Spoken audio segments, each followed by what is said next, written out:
All right, friends. Today's guest is someone you probably read before, but you probably just didn't know it. My friend Tim Cooke is a seasoned ghostwriter with a killer wit, a sharp pen, and an uncanny ability to disappear behind the stories that he helps tell.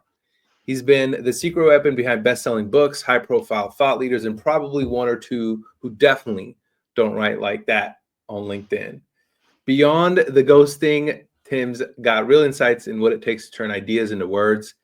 And his world is something that I absolutely love because ghostwriting is a place that we don't really talk about too much. And the people behind those pens are absolutely remarkable. So, here today, my man, Tim Cooke. Welcome to the show, my friend. Thanks, Hussein. Great to be here. Yeah, man. So, talk to me. How did you end up falling into the world of ghostwriting? Was this planned? Was this accidental? What happened there? It was completely accidental. Um, it happened, I guess, about 6, 7, 8 years ago. I've worked in publishing for many years, 35 years. Starting as a junior in the Time Life copy room in London, and then I got into educational publishing, school and library publishing. And worked my way up. I became a managing editor for some school and library publishers in London.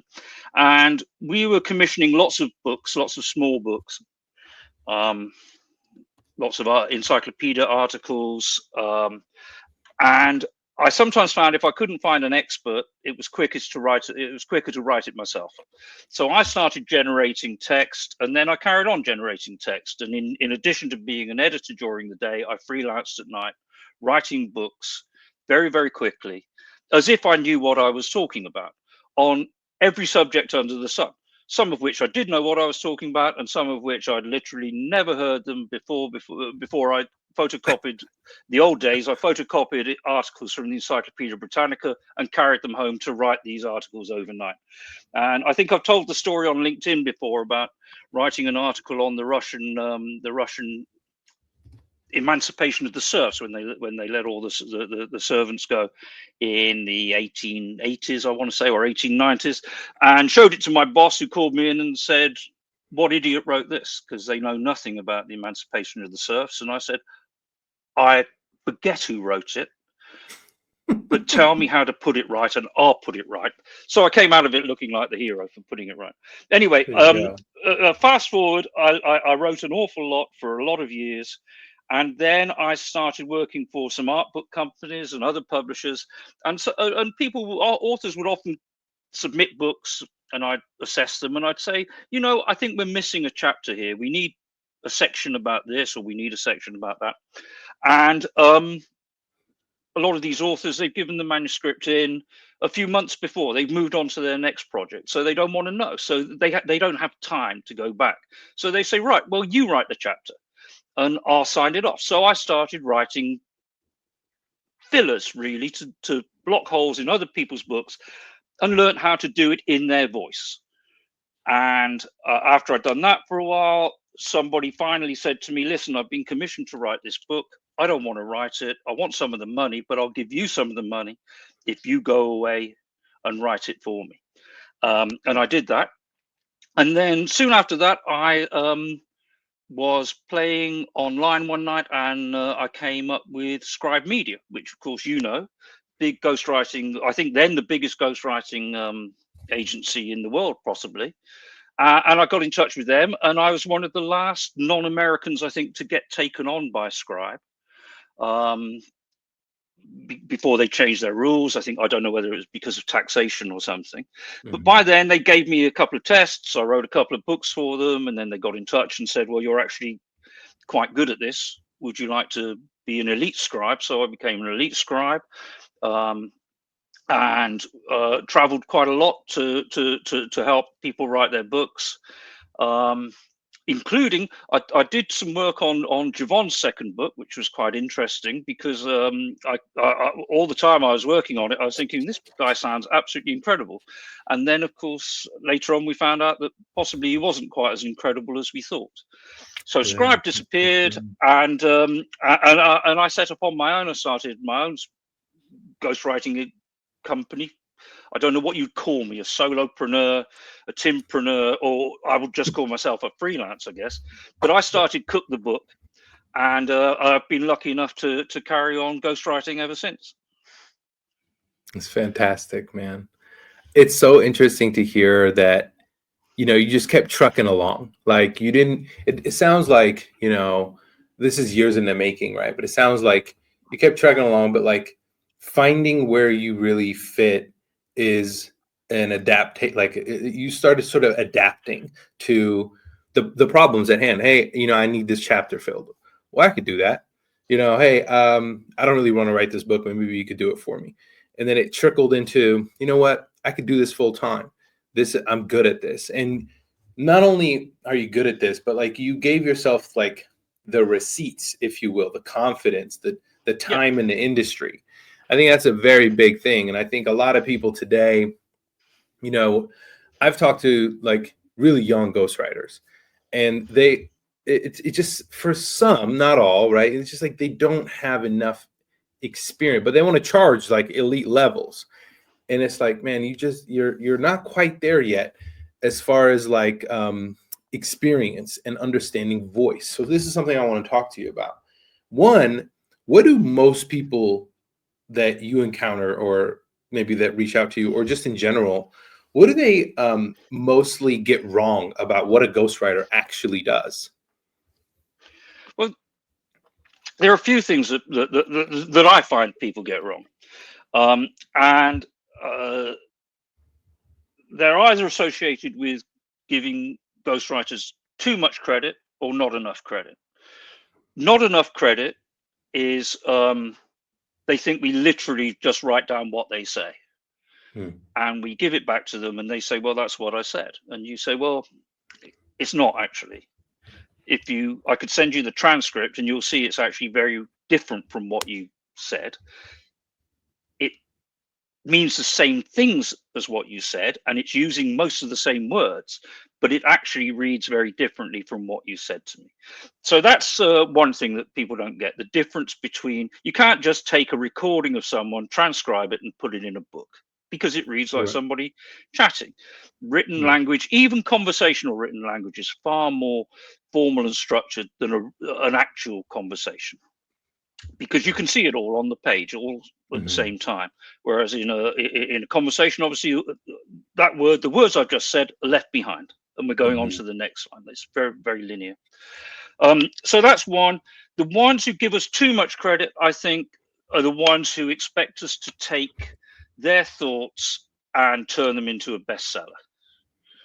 You know, if you turn up with unremarkable thoughts, you're not going to get a remarkable book. If you turn up with niche thoughts, which most of my authors do, because I tend to work in the business space and the professional space with founders and coaches, lawyers, surgeons, and so on.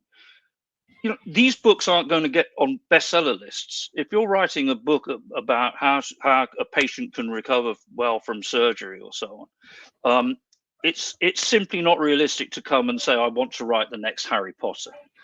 You know, if I knew how to write the next Harry Potter, I would write it myself. You know, and we could all go and retire, and you know, I'd send a jet to get you, and we'd all go off to the Bahamas. I'd like that. Yeah, and so would I. But that's, you know, that's just not so. So there's that, and then I think the other thing is that and I think. From what I read on LinkedIn, talking to colleagues and so on, this happens quite a lot as well. A lot of people think that we understand what's in their heads. Most of them are mid to late career professionals. An awful lot of what they do and what they want to talk about seems like utter common sense to them, so they don't bother to explain it to the ghostwriter. But they have to, because if they don't explain it to us, we can't write it down. You know, I don't know what it's like to address 800 members of staff in a bank at 7 o'clock in the morning if you're their boss. Right. But I know someone who does, Right. But when he told me the story, he didn't tell me what it feels like, because to him, it's just what he does They every do. day. Hmm. And so, he doesn't want Tim Cook's guess at what it feels like. So that's when you have to sort of put them on the spot and say, tell me what that feels like. People don't know. And it's very easy for them to forget that people don't know. Hmm. And I've had, seriously, saying, I remember one guy came on the phone, and in fact he must have come from Scribe, because I didn't know anything about him. And I can remember getting on the first call. The first question is always, what's your book about? And he said, I don't know what my book is about. What do you think my book should be about? And I Hmm. said, I haven't got a clue what your book should be about. I don't know anything. I don't know. All I know is your name. I don't know what you do. I don't know why you want to write a book. I don't know what the purpose is. Right. And yeah, we're not mind readers. All we can do is take what they give us and make it read well. Yeah. This is beautiful, because this kind of brings me to sort of the next step. When people sort of come and want to work with you, so I Yeah. guess I want to go behind the scenes a little bit. What's your process? Obviously you start with that one question, but what is your process? Like when a new client comes in with an idea or not an idea, maybe take me through what that feels like for a client that's an elite, that someone is like ready to write a book. Maybe they have a good idea. Maybe they don't have an idea at all. What do you go through? What's that process like for you? Well, the first thing to understand, I think, is by the time we're on a call that's actually about the book, we've had an introductory call.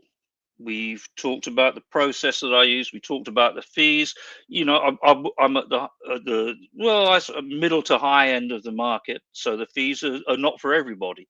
By the time we get on a call to actually talk about a book, we're pretty sure that they want to work with me and I want to work with them. We get on reasonably well. I'm reasonably interested in their idea or the field that they're going to talk about, because I'm lucky now. I don't really have to work on things that I don't want to work on. And then we sit down and we go through the questions that I learned, I guess, way back at Scribe. What is your book for? What do you want to get out of it? Who's going to read this book? And what do you want them to get out of it? The way that the old Scribe North Star document always put it is, what do you want them to do when they finish the book? What's your call to arms, and so on. And sometimes that's very strong, and sometimes it's quite weak if people want to do more of a sort of memoir-y book or whatever. So the first thing I've got to do is work out why they're writing the book, who it's for, and also then what have they got to say. What have they got to say, and what have they got to say that's different from what somebody else has said? Or what have they got to say that's, because someone else has said it is no disqualification for writing a book, because you can say it from your own point of view. But I always ask them, what's different about the way we're going to do this? And then we can start batting ideas back and forth about what the book might be like. Or is it just going to be a chronological book? Is it just going to be a steps, how to scale your dentistry practice? Right. Step 1, step 2, step 3, step 4, step 5. Are we going to play with it? Are we going to insert some fictional characters? Are we going to turn it into a parable? Are we going to have takeaways at the end of every chapter, and so on? But what we're really doing is, or what I'm really doing is, I'm listening intently to what it is they want to achieve and working out whether I think I can help them achieve it. If, again, going back to what I said before, if they say, I want to write a bestseller, I have to say, yeah, so do I, but we're probably not going to do that today. If they say, I want to do this because I want to get invited on TED Talks, and I want to get invited on podcasts, I want to go talk to Hussein about being an author, I say, right, well, what sort of things is he interested in? How can I help you do this? But most of the time, we're talking about a field in which they know a lot and I know very little. One of the most useful things you can do, I think, as a ghostwriter is to be a sponge.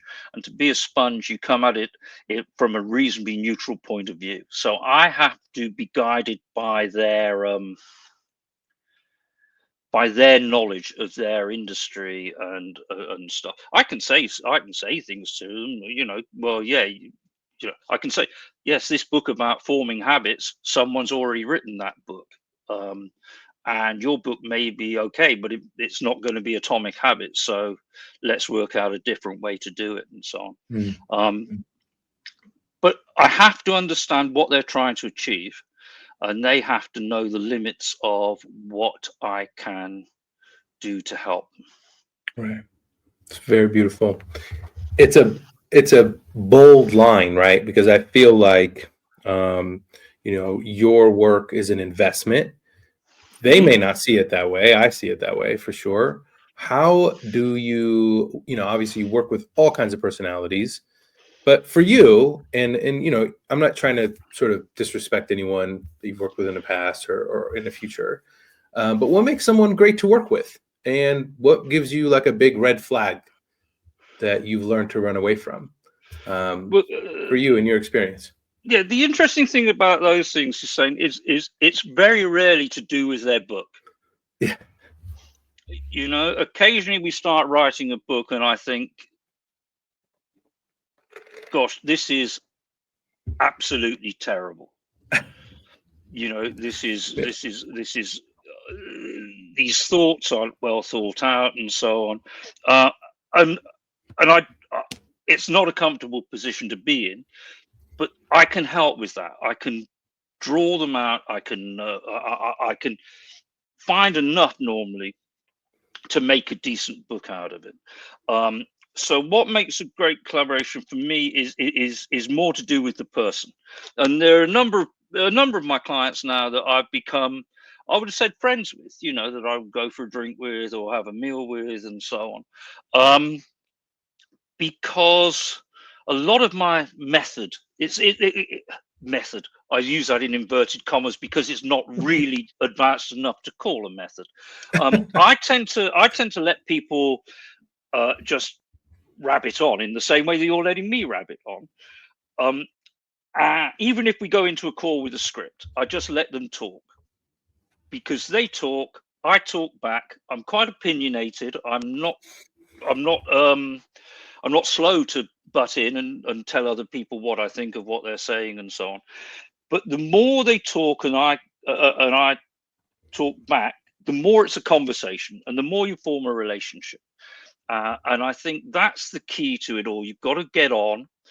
They have to respect me. They have to know that I'm bringing a skill to the table that they don't have. And they have to trust me when I say, I think this is a good idea or I think this is a bad idea. There's always room for debate, but they have to know that I'm a collaborator rather than someone who's working for them, even though I am working for them. I'm not an underling, as it were. Right. Right. I'm an equal partner. Red flags are people who want to talk nonsense, I think, by which I mean, I had somebody once, we were writing a book and he wanted me to put in the presidential election in 2020 had been stolen. And I said, well, I'm not going to write that in a book. And he said, why not? And I said, because it's patently not true. There's not a court in the country that has found that that's true. So I will not put it in a book. And in the end, I fell out with him because we had a very different idea on things. But I've had other people who said, well, I don't know, the 1945 Bretton Woods conference was a conspiracy by the Jews against the rest of the world. And I just say, well, no, it wasn't. Go and look this up. But if you don't believe it, let's leave it out of the book. Because if I think it's rubbish, a lot of other people think it's rubbish, and you'll lose some readers and so on. Mm-hmm. So those are red flags. People who just won't listen to red flags. People who don't show up for calls are red flags. But the actual books, the books themselves, I've got a client now, in fact, who, when I first spoke to her, I said to her, are there any books that you particularly want to follow? She's an English woman from London. And she said to me, I don't know, Tim, I've never read a book, and so I'll have to trust you. So that's what I mean by the trusting. Now, why she might be writing a book in the first place, that's a different question, which I know the answer to, but I'm not going to share with you because it's sure. It's no, I understand. It would say who she was, I think. Right. Well, also, this is their client confidentiality privileges, right? Exactly.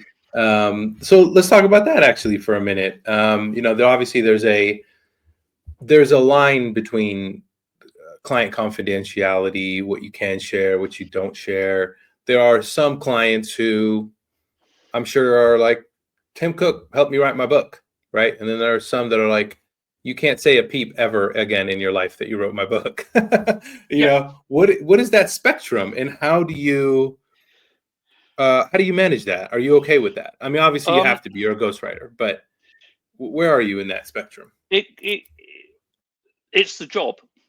A lot of people say, it's one of the questions that I get asked most often by people who find out what I do is, doesn't it feel awful to write a book and then not have your name on the cover? And the answer is no, because I'm a ghostwriter, and that's the job. You make the decision that you will do the work and take the money, and that's it. Anything above that is at the discretion of the writer.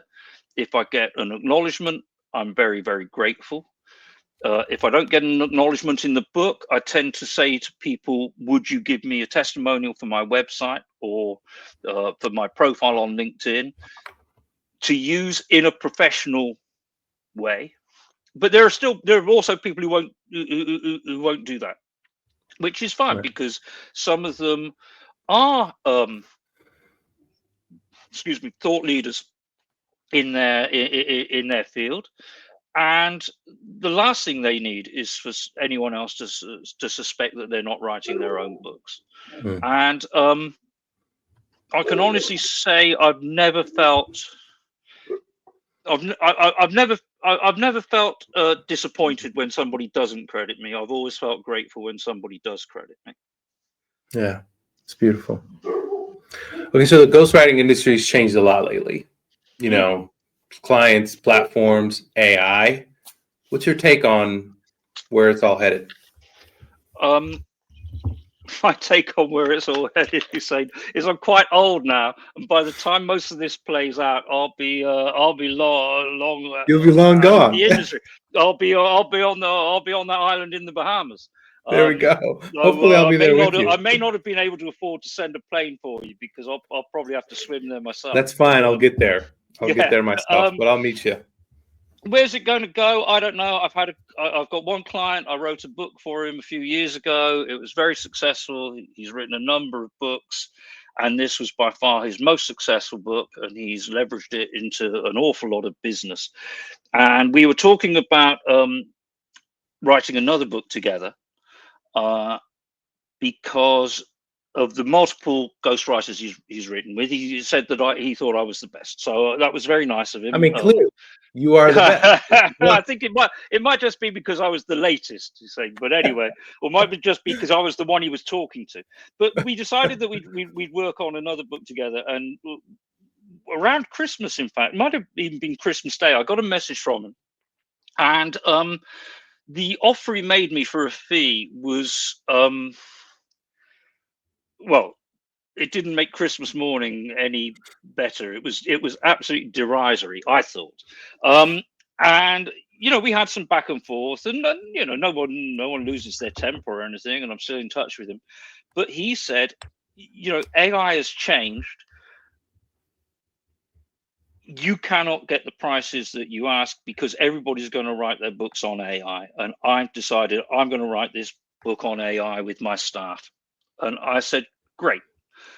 I'm really interested to see how it goes, because my feeling is it'll be pretty rubbish. Everybody will be able to tell that it's been written by AI. And in a year's time, you'll be ringing me up saying, Tim, can you edit this book and bring it to life, make it more like the other one, or so. Now, I may be very naive about this. He's saying I'm not particularly interested in AI. I see all the debates whirling on, you know, on LinkedIn and so on, where I know you spend time also. Everybody's got ideas about this. I you know, I like writing, so I'm always going to write. And I see people who say I use AI to get my ideas. Well, I walk around and have my ideas. I don't want to write about. I don't want to get a list of generated ideas and think, oh, I'll write about that one or I'll write about that one. The reason to write is because your head is full of ideas, not because you've read something off a list. Is the way I see it. Again, I think it's quite old school.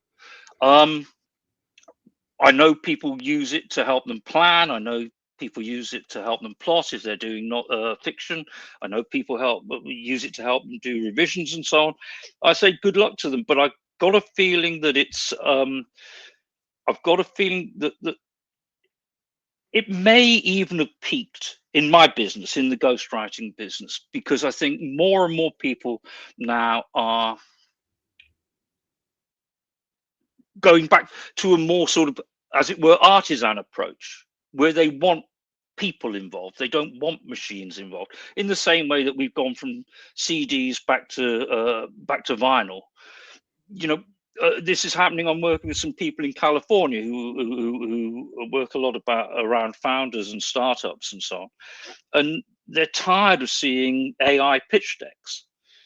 They want humans to write stories about other humans that they can engage with, and I think this is going to be quite an interesting time for us. I suspect that in 5 years' time, I don't think this industry will have been swept by AI in the way that a lot of people seem to think it would be. But as I say, I speak from a position of profound ignorance and possibly quite a lot of optimism. No, I think well, first of all, I would never use the word ignorant around even your prophecy here, right? It's like it's actually very enlightening, because I share a lot of the same sentiment. I think AI has a place. It's a tool. I think, being of a younger generation, I understand the fact that it's a tool. And I'll be honest, I'll always the first person to admit I use AI. I'm not a writer. I didn't spend the good half of my life writing and learning to write and all of these things. Here's the thing. I am an artist. And so I do love the expression of writing, but it's one expression. And I also love painting, and I also love videos and filmmaking. I'm an artist. So I like to use the different expressive tools that are available to me in the world to share my ideas, right? So you're right. There are ways that I use AI to refine my ideas so that I can better articulate them. Also, English is my second language. It's not my first. So to be honest with you, grammar, all those things, I didn't invest a whole lot of my life and time into understanding structure and all of these things. However, what I did learn at Scribe, and from the amazing Emily and Tucker Max and Chaz, and it was just to write how I would speak and think. And that was the best thing ever, because no matter how you do it on AI, it's never going to fully capture your voice. Your voice is so unique. It's a fingerprint. Nothing's going to mimic it. And so again, if it's a tool, use it as such. Don't rely on it the whole 100%. Rely on it as much as you need it. But I agree. I think there is an artisan ideology. Like, I'm looking for a new desk for my home office. Yeah. And I'm becoming obsessed with all these men out there and women who are like beautiful desk makers, right? Like, they're furniture makers. That you can see the craft, you can see the beauty. I don't think we'll ever get away from that. And there's something beautiful. Yes, they're using machinery. Yes, they're using, tools and whatever. But there's just something about watching someone make something beautiful. And I think, as ghostwriters, editors, designers, I love marketing. Marketing today is very digital, right? And so I call I'm a craftsman. This is my art. This is how I do it. This is where I do it. But what I love the most is that if we recognize that it's a tool not to replace me, but to help me, then there's a clear space where we can work. But the fact that someone would devalue my work now because there's something that can do it better, faster, easier, right? That's not necessarily true, because just because it can write a book, it doesn't mean you know how to use it to do that thing, right? Just because I know how to throw a hammer, it doesn't mean I can go build a house tomorrow, right? Like, that's just the reality. Most people on planet Earth don't understand the capabilities of AI. We are barely scratching the surface, so let alone replacing entire industries right now is tough. But yeah, I like your take because it's very optimistic. It's very beautiful, and it's like, you're right. I think there's a human element that we're human. We love each other, whether we like to say that or not. But it's why we're crowded around New York or London or Japan, or whatever, like super crowded. We're on top of each other, whether we like it or not. We like being around other people, and I don't think that's going to go away, like you said. And if anything, it might strengthen the industry even more. So yeah. Anyways, I think that's right. I'm going to add. He's saying if you saw some of my first drafts, you would probably think that English was my second language as well. And also, oddly enough, somebody's actually recently commissioned me to ghostwrite a book about generative AI and agentic AI in the use of marketing and messaging services on digital platforms. I don't understand what any of those words mean, but it'll be an interesting book to work on. This is what I love about you, man. You know, and this is what I love about like the ghostwriting industry. Like, so many ghostwriters that I've talked to, they're just like, honestly, I don't know anything about the world. I kind of get to learn about someone and their world and their worldview, and I get to just share a piece of that. But in like this open-mindedness and admitting that, like, look, I'm not an expert at that thing. I just share their perspective and try to bring my art, my words, my whatever to help them shape that. So, okay, you've helped tell a lot of powerful stories. I'm sure, you know, in the time that you've been doing this, and maybe you can't point to an exact one because, again, confidentiality, which I respect. Is there one that, is there one project or moment that really stuck with you, that reminded you why you do this work? Yes, it absolutely is. And it's the story of a man who I've been working with now, I think, for 5 years, and who has had such a remarkable life, that, and is still having such a remarkable life, that we have no time to finish his book, because by the time I've caught up to where he is, he's had another adventure that in property, in real estate development, in finance, in so many different things that that he hasn't got time. I'm virtually chasing them around the world, trying to get him to sign off. I've now come up with the solution of trying to turn it into 3 books, so he can sign off the first damn book, and then we can write another book about what he's doing now. Because at the moment, he just keeps sort of sending me pictures of himself in private jets, saying, when this project's done, we've got to add a new chapter to the book. And I'm thinking, well, the book's already about 87 chapters long, and no one's going to read the whole thing. Anyway, he had a very modest background, and he had a dream of basically owning a casino in Vegas, and instead he went to become a coal miner, and he nearly died when the mine flooded. He left coal mining and spent his time. He was somewhere out in Wyoming or somewhere, and he spent his time skiing instead. And he sat on a ski lift one day with a stranger, and on the way up, they started talking about why they were there in the middle of the week. And Mark said, well, I used to be a coal miner and now I've stopped coal mining, so I'm thinking about what to do. What do you do? And this guy said, well, I'm a videographer, but my video camera is broken, so I can't video anything. And so my author said to him, okay, how much is a video camera? I don't know, a couple of $1,000 bucks. And my guy said, well, I'll buy you a video camera, but with this condition that we go into business. I will book you jobs. You will do the filming. They started a business in Salt Lake City. It grew, it grew, it grew. They started putting on productions, so on. Then they started putting on productions in Vegas. And then lo and behold, eventually this guy ended up building a casino on the Las Vegas Strip. So it's one of the most extraordinary stories I've ever heard. It's not... but it's not unusual. I mean, the great thing about this job, Hussein, is I get to talk like this to some of the most accomplished people that I've ever met. People who've done things in their professions that few other people have done. People who've bothered to think about things so deeply, to think, do you know what? There are better ways to do this, and I'm going to write a book about it to tell everybody what I think those better ways are. Now, to do that, to put yourself out there to that degree, you have to be a pretty remarkable person.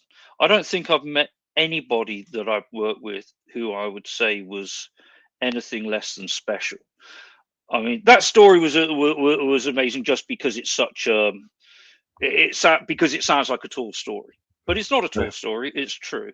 And I have many more, and I suspect all my colleagues do the same, because we're not, as I say, a lot of the people who approach us are truly remarkable people. It's a privilege to see the way their minds work.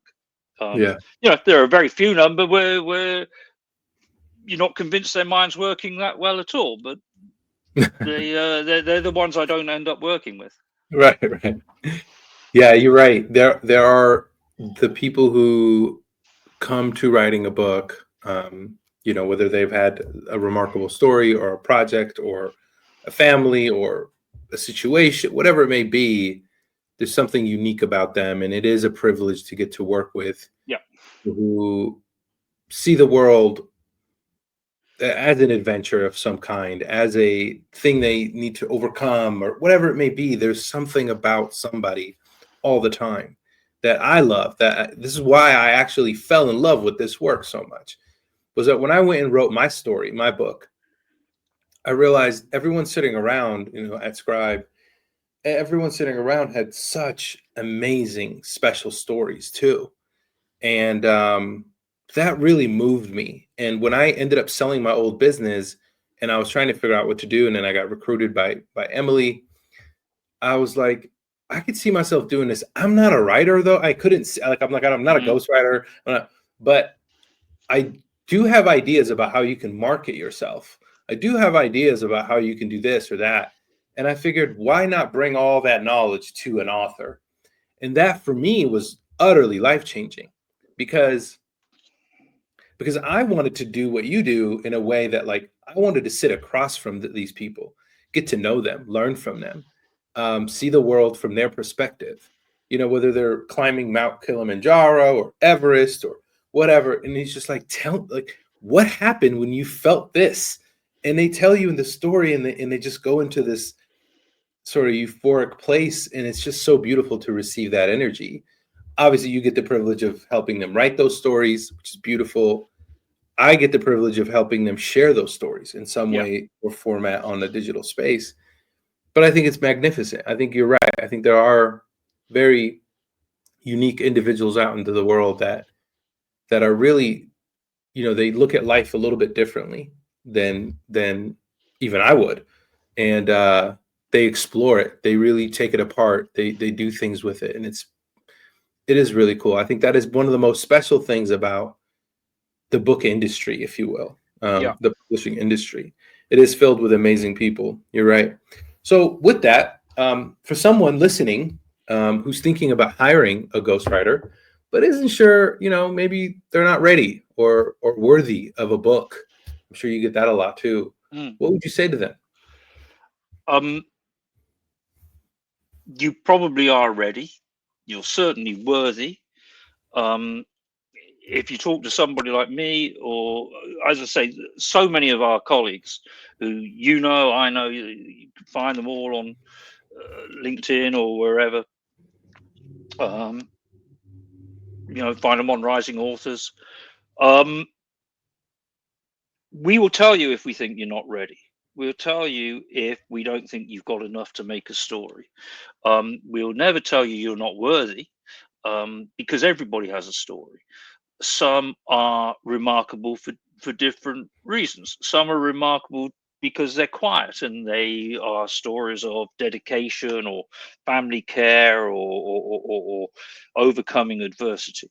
Others, like the guy I was talking about just now, are full of drama and incident and so on. Some are just full of turning up at your desk day after day and changing the industry that you joined.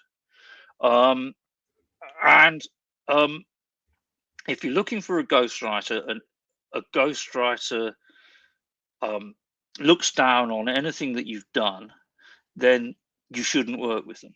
It's as simple as that. You need to find someone who listens to your story and respects it. And not everybody will. Not every story is for every ghostwriter. There are some that appeal to me certainly more than others do. There are some that I wouldn't want to go near. I don't tend to do many memoirs. I don't tend to do many family memoirs. I don't, I have enough. I have enough stories in my own family for that. We've gone through. My wife and I have lost our parents but lost all four parents during the pandemic.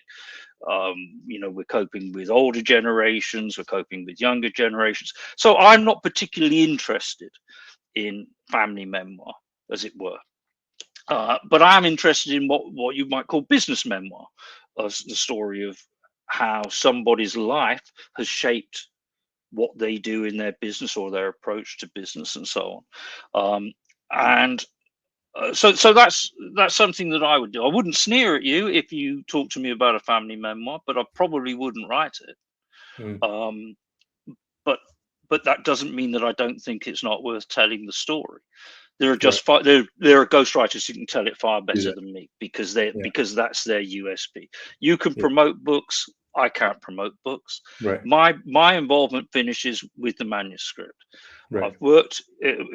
One of the issues of working in publishing virtually all my career is it's all very specialized. When I finished it, I gave it to a designer. When the designer finished with it, it went to the checkers. When the checkers finished it with it, they gave it to production. So I don't really know about that end of the business. So my job is to take your manuscript and take your story and turn it into the best manuscript possible, and then I give it to another specialist, which would be you or Rose or somebody. And the same way with the different types of books. Fiction, I don't do any fiction. There are ghostwriters for fiction, all sorts of fiction, science fiction, romance fiction, historical fiction. So there are specialists in all of these things. My specialty is business and business memoir. As I say, the more family based not really for me. Yeah, I think that's a very valid point, though, because as far as like other ghostwriters on the up and coming in the industry or freelance writers or whatever, it's good to know what you're for. It's really good to know who you are not for. I think that was one of the most important lessons I've ever learned in my life. It's just to learn to say no to the thing that, one, doesn't excite you. Two, you don't care to do it. And three, you probably won't do a good job doing it. So why do it? I think knowing that and just saying no to that money, first and foremost, saying no to that idea, you know, again, I think in the beginning, you may say yes to a lot of things you don't want to do. Fine. But as you get better, you know, use what you get better at and work with the people that you really want to work with. So with that being said, you know, I know you have really leaned into, again, just showing up on LinkedIn. I think especially after, you know, the collapse of Scribe and what happened next, there were so many people, you know, ghostwriters, designers that really needed help sort of figuring out what to do next. You know, I love that you leaned into your own thing and said, you know what, I'm at the time where I can just do my own thing. But you also started showing up on LinkedIn. You started putting yourself out there. What has that been like for you? Because there's a lot of people from your generation who, again, they show up there, but they really struggle. They really put the word hate in front of these platforms, but in a way that it's like, you know, and I understand why they do that. I get it. They're sometimes a little bit complex. So respectfully, you know, but what made you shift and how has that helped you if it has? Yeah, tell me about that a little bit. Well, I think I'm not sure. I wouldn't. It was probably quite close to desperation is what made me do it, really, because I had to figure out the best way to get my name out there. And I was talking to somebody, and I think I talked to you early on in Hussein, and you said I think you explained to me your Sunday afternoon routine of writing your posts and lining them up and so on, at a time when I had no idea you could even schedule posts on LinkedIn.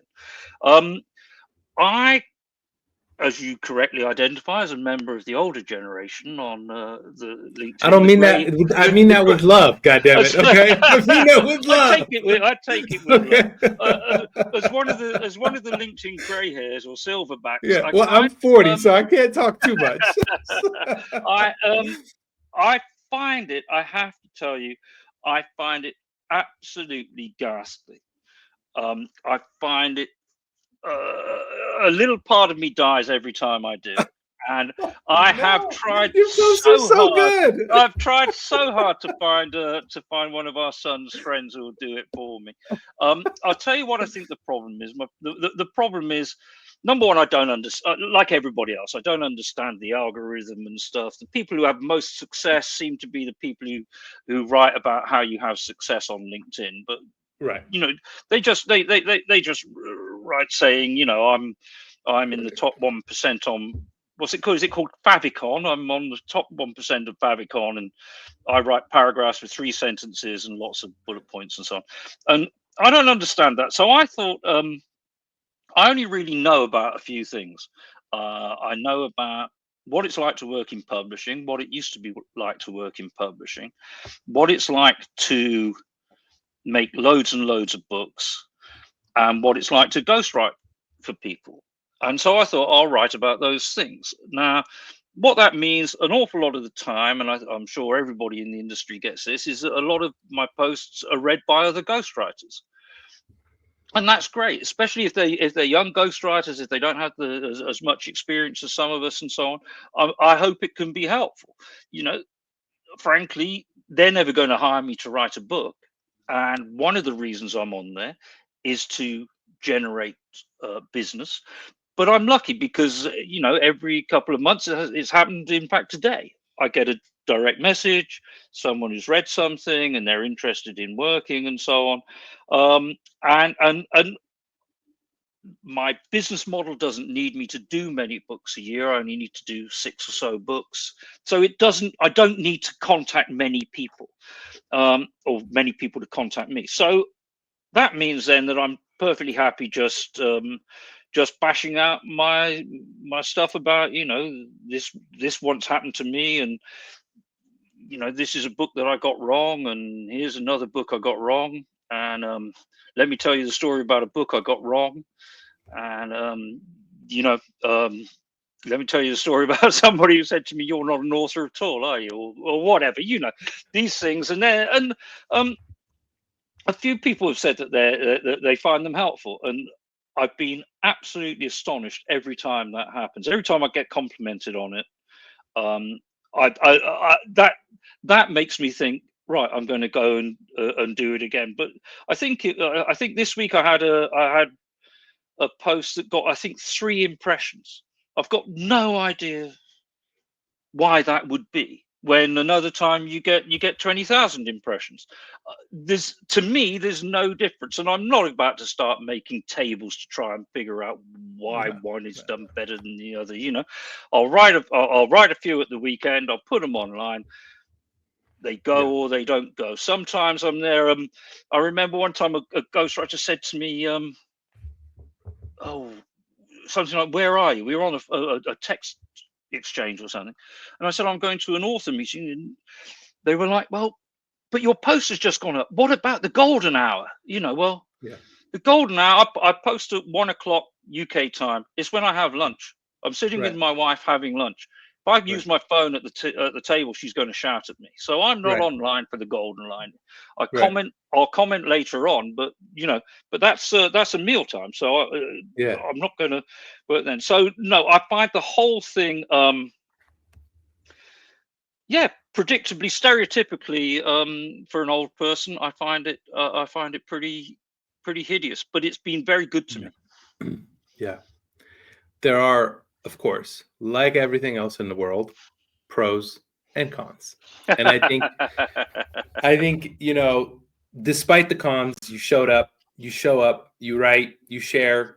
And I love your stories there. There's this whole thing about the golden hour and all that.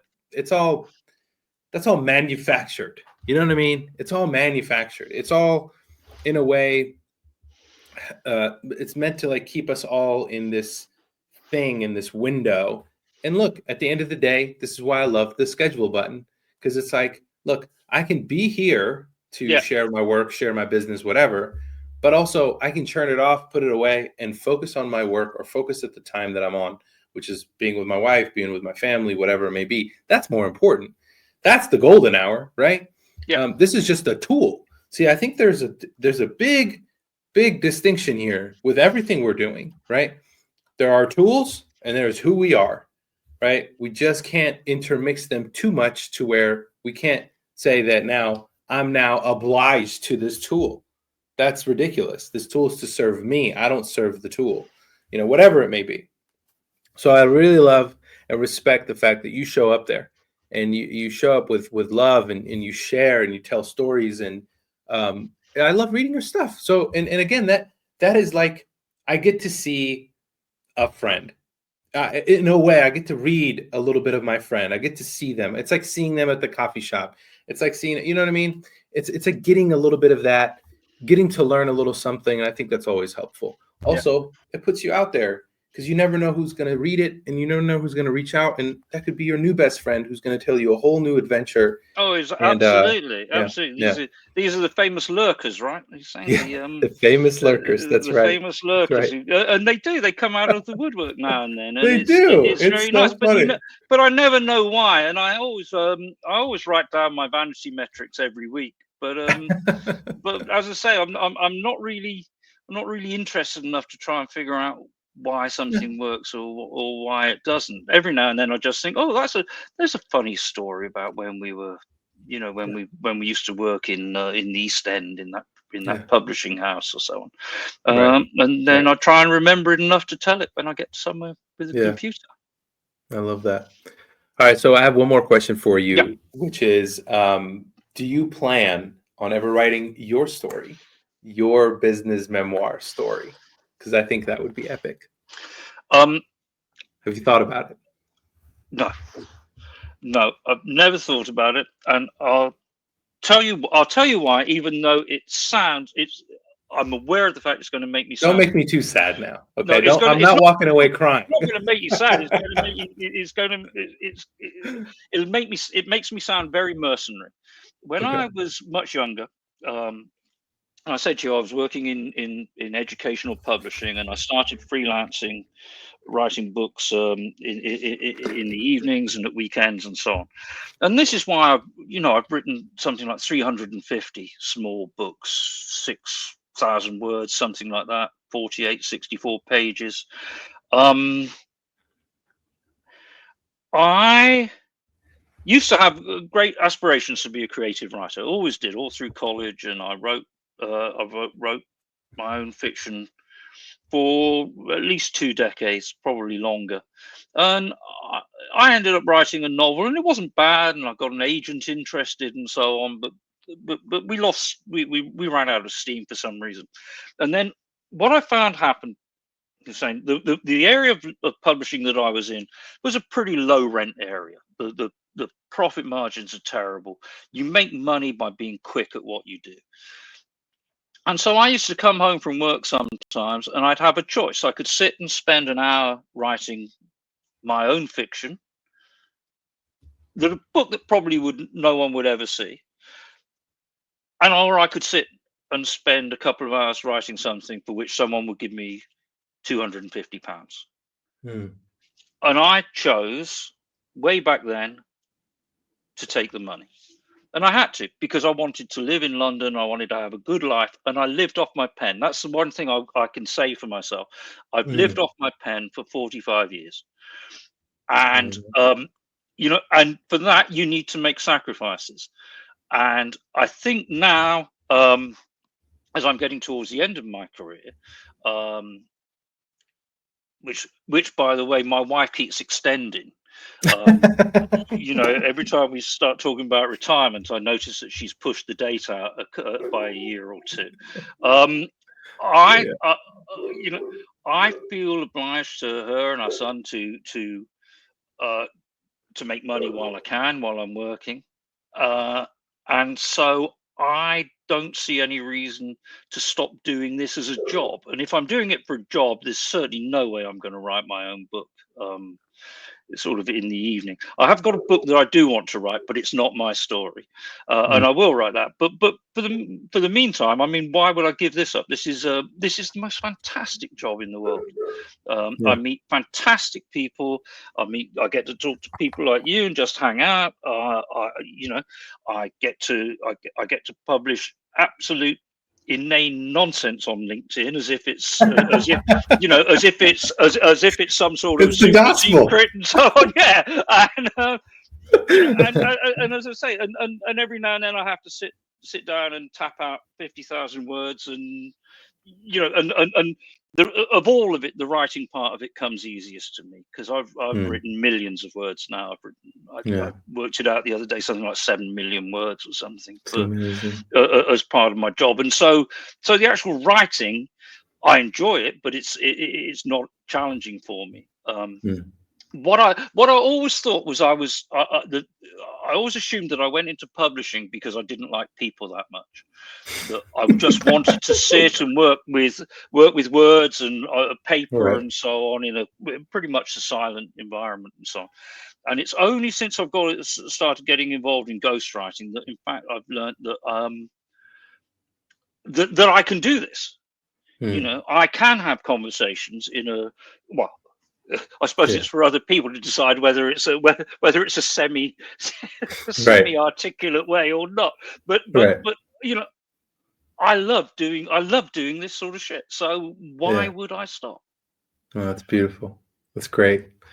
Well, my friend, you inspire me, man, because you have a passion for your craft, and to me, in this life, having the privilege of growing up and having a father like I did, who was very passionate about his art craft, but he wasn't just a painter. He wasn't just whatever. He turned it into a business. He made money at it. He made a living. He supported us. He grew his family, and he was very creative, poetic, and he made me admire leaning into my art, leaning to my craftsmanship, whatever that may be. He said, don't do it at 100%. Give it all you got. That's way more than 100%, and that always sticks with me. And so whatever I'm doing in my life and whatever phase I'm in, I'm always trying to give it 150% or whatever I got. I'll put it all on the table, because that means you are really interested in your work. And there's nothing better than that. And if you're interested in your work, other people will be interested in it too. Yeah. And they may even pay you for it. And that's the most beautiful thing, right? And if you can calibrate just enough money to do the right thing, to feed your family, and it feels good to you, then keep on trucking, because we are blessed. We get to have the creative expression. We get to have a little bit of money. We get to have the working with the right people. And that is a blessing. Not very many people can do that. So I appreciate you. It's always so nice to like connect with people who are literally artisans in their own right. And I wish you much more success. And however long you're going to do this, Thank you. I'm loving your journey, my friend, and I hope to continue to be alongside it. And one of these days, my wife and I will make it to the UK, and we'll come hang out. Fantastic. I shall look forward to it. Yeah, man. And yeah, man, congratulations on all the things that you've been able to do. It's literally a privilege to watch you do your work. So Oh, thanks well, again I for coming appreciate on the that. show. Thank you very much. I hope I haven't made you sound too bad, and I hope you. I'm sure you've made me sound much better than I am. So I appreciate that. Well, I hope so. That's what a good interviewer is supposed to do, right? Absolutely, absolutely polish the guy. Hey, man, it's good to hang out with you. Thank you again. I'm sure I'll see you on the other side of this. All right. Brilliant. Thanks, Hussein.